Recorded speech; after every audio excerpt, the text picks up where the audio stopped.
It is very safe to say that the Clippers' James Harden experiment has not gotten off to a great start.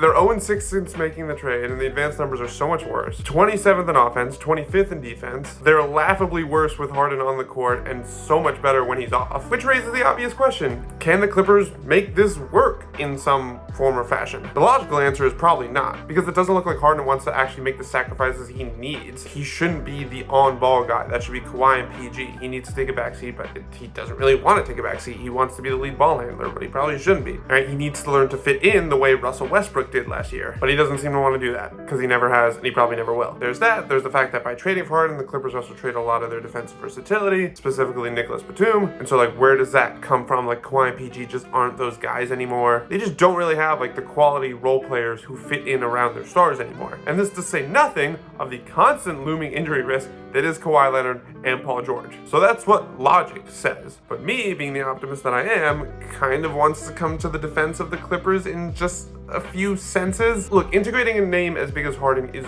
always tough, right? You look at every team over the past decade plus that's added a new star, that's created a super team, real or not. It's tough at first, right? Like, look at the Heatles of the LeBron James, Dwayne Wade, and Chris Bosh. They started off 9-8. It was not pretty at all.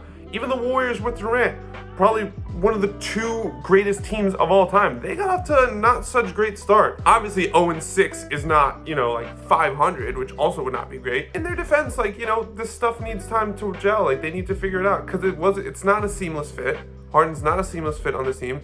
So you just naturally have stuff to figure out. You have to figure out how to play off each other. You have to figure out rotations. You have to figure out where to put everyone, what's everyone's role.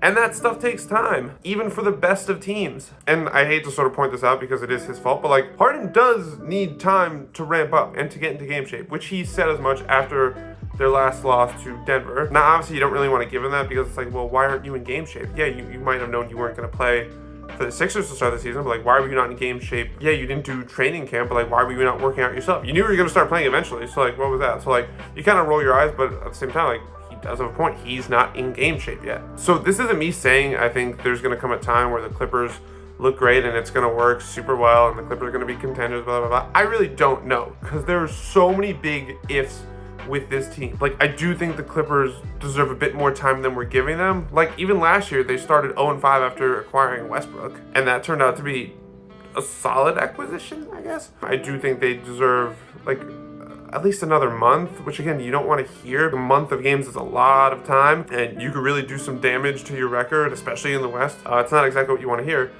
but it might be the truth. So I think as fun as it is to clown the Clippers at this point, because it is still pretty funny, I do think it's also important to say, like, hey, this is going to take some time for the reasons I just listed.